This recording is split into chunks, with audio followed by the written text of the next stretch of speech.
Okay, so back to Freud. So that, now, a lot of what Freud saw was sexual pathology. Now, you might ask yourself, why? Well, the first thing we could point out is that when Freud was alive, society was very highly divided by gender. It was divided by gender roles, and men were authorities, and women were, by and large, subordinate, although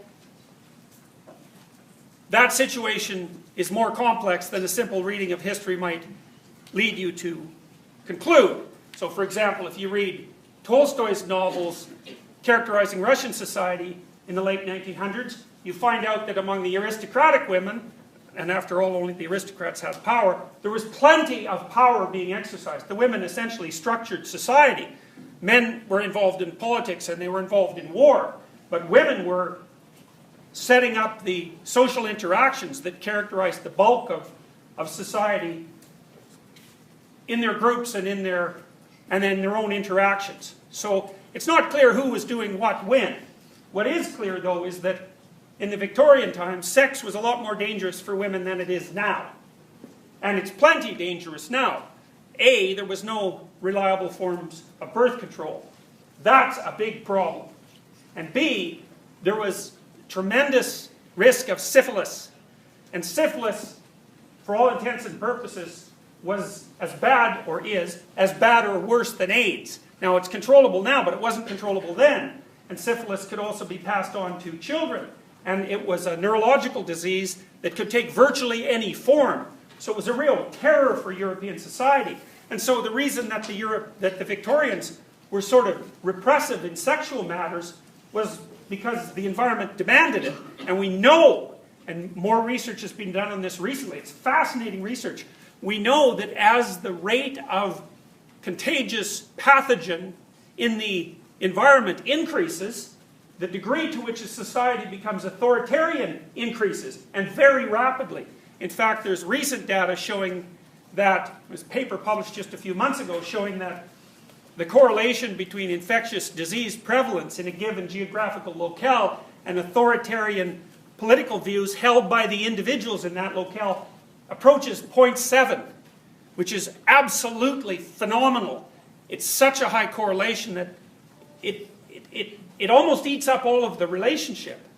And so as the risk of infectious disease rises, people become less and less tolerant in their views on interpersonal behavior. And a lot of that's going to be associated with sexual behavior because that's a very good vector for the transmission of disease. We should remember that, you know, if we hadn't been so technologically advanced in the 1980s, well, first of all, AIDS wouldn't have spread because it spread because of air travel. But apart from that, you know, AIDS could have taken us all out.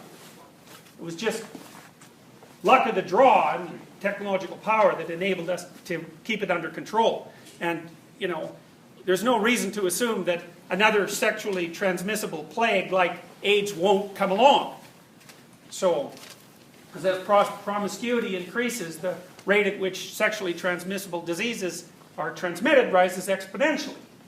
Right, and in a connected world, that's bad news. So my point is, the Freudians, the Victorians, had their reasons to be relatively repressive from a sexual perspective.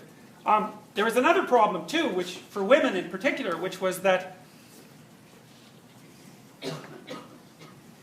apart from the danger of pregnancy and the danger of sexually transmitted disease, there was also the danger of the destruction of their social reputation. And so if a woman got a reputation for promiscuity at any level, the probability that she was going to be tossed out of her sociological niche into some god-awful life of prostitution, for example, was really quite high. So that sets up the sociological, what would you call it, the sociological surround. You don't repress something unless engaging in it has high cost. And certainly for the Victorians, sexual behavior was a high-cost enterprise, especially for the women. And so Freud,